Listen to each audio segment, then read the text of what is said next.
How's it going, everyone? College Lefty, and in this video I have for you guys the 99 overall signature series Clayton Kershaw debut. This opponent also has the Kershaw on the mound as well, and this is the toughest pitcher in my opinion to face in the game. I think he's the best pitcher in the game, but I've always had a little bit of trouble pitching with the Kershaw in MLB The Show ever since I started playing the game. I don't know what it is.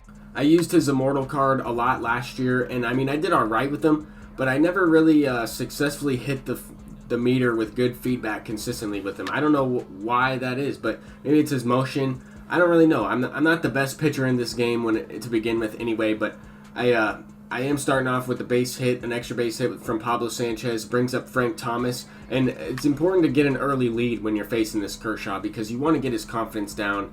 Anytime you get his confidence all the way up, from what I've noticed facing him before I went ahead and unlocked him, the few times that I have faced him, I realized that it's important to get his confidence up early in the game.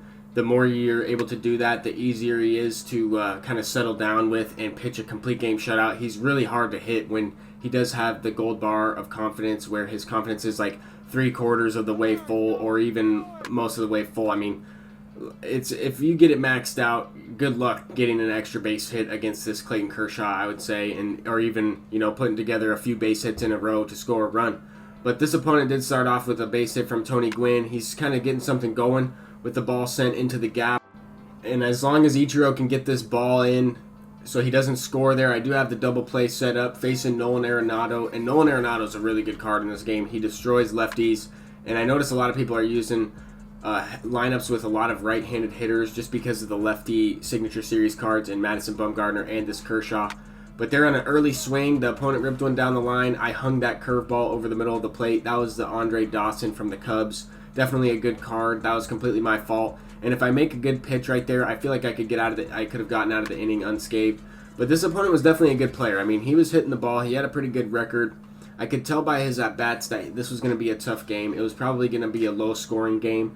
And depending on if I'm able to pitch well, that is, because I knew I was going to have a tough time hitting Kershaw. I only have one hit so far with from Pablo Sanchez earlier on, and this game's on all-star difficulty. I was bouncing around in ranked seasons a little bit. I was pretty inconsistent this month. I think at one point I did have a losing record, and if you guys watched the previous video, you saw how I lost a couple of the games. I've just been having some close games, some tough losses, some bad beats, and then I've also been getting smacked a little bit. I've been getting outplayed, which is good to see. I mean, I've gone up against a lot of good MLB The Show players this year, and I think this game is challenging. I think it's tough at times, and I mean, sometimes you're going to hit the ball hard and you're not going to be able to get anything going.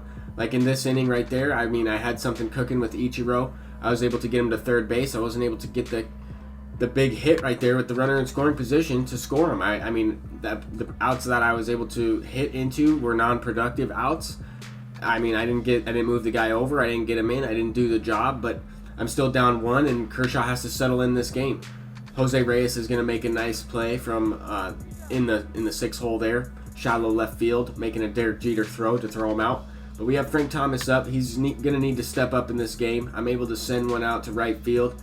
That's going to be tracked down by his center fielder there, Kenny Lofton. This Kenny Lofton card is amazing. I'm going to be debuting him in the next video.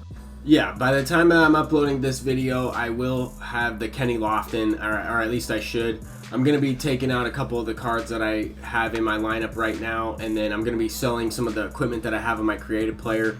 Once I get a couple more of these levels, I should unlock some stubs that way, and I should have enough. He was looking at around 140,000 when at the time I'm playing this game, he's about 140,000 in total. But anyway, there Vlad sends one to center field. I mean, I like this Vladimir Guerrero, but at the same time, I wasn't getting the base hits, the hard hit balls that I was looking for with the guy that had that much power versus lefties. I think he has like 111. There, Frank Thomas with 125 is going to send one just out of reach. And this Tony Gwynn that I've been playing kind of off the bench a lot and using him in right field a little bit, this card is really good. He has really high contact. He plays similar to the signature series Tony Gwynn, just doesn't have the speed or the fielding, but his hitting is amazing. When you need somebody to come in for the clutch for you, then he's going to be very effective. The opponent got a bad break there as Kenny Lofton does miss that ball in center field. Diamond fielding misses it, and that's going to be a triple from Jose Reyes. Well, it should be a single and an error, but I think they counted it as a triple actually. But anyway, Ben Zobrist up at the plate. He's going to send one into center field. It is not going to get down, but it is going to be deep enough to get a sac fly. Kenny Lofton does not have the best arm.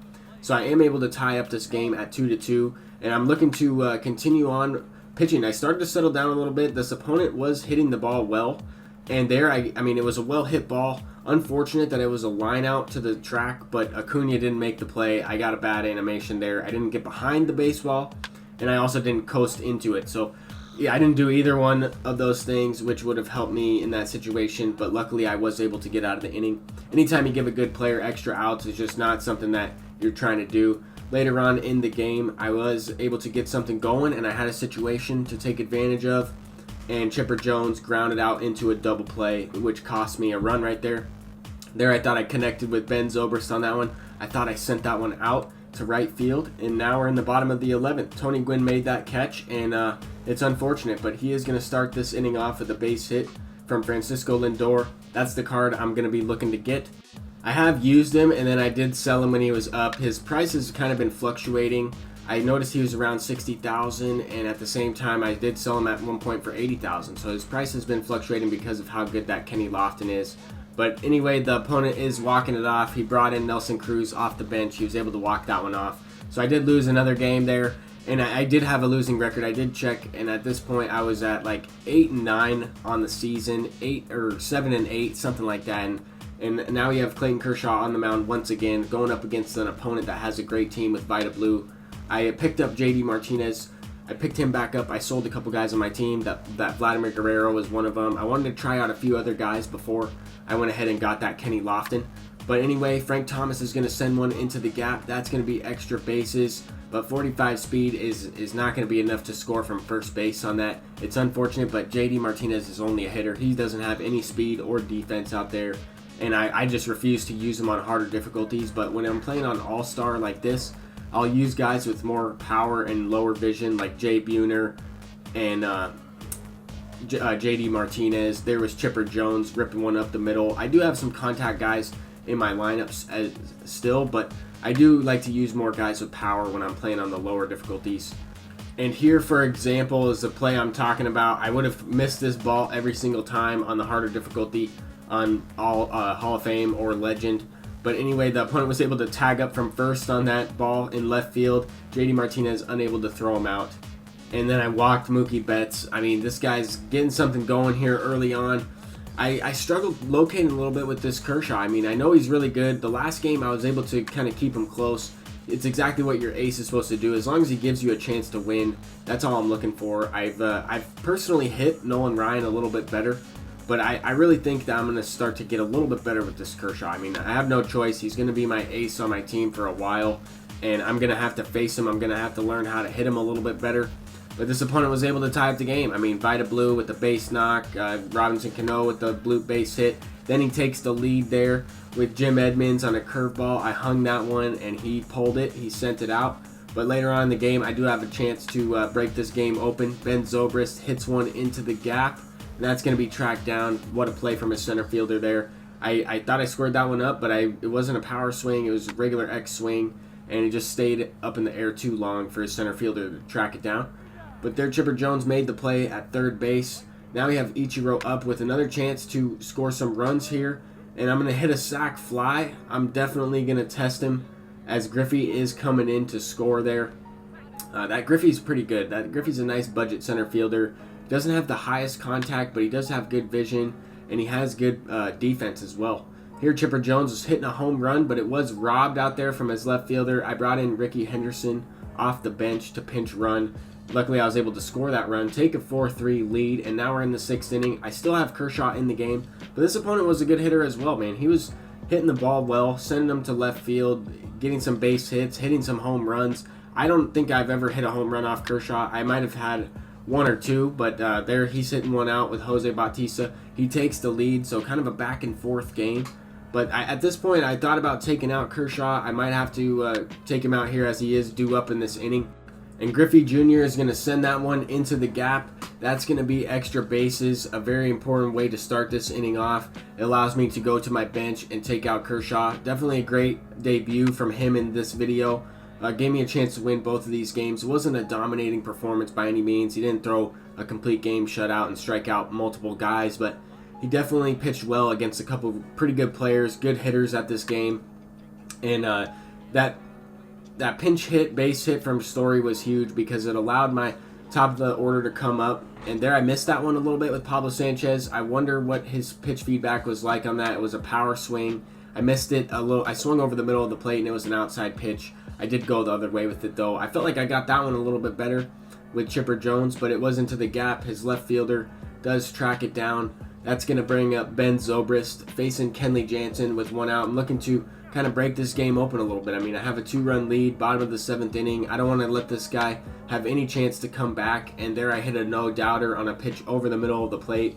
That was a regular X swing, so depends on the pitch feedback, what type of swing you're using. But this opponent wasn't going down without a fight. I mean, he hit a 3-run shot there with Nolan Arenado in the top of the 9th inning, down by 4 runs. Now it makes it a 1-run game. So I have to go to my bullpen. I don't want to mess around here. I'm warming somebody up.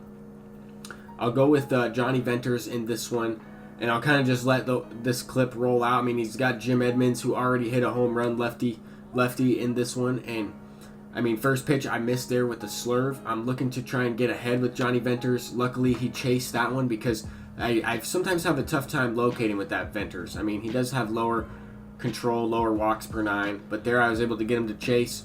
No way I'm throwing a lefty to Jose Bautista.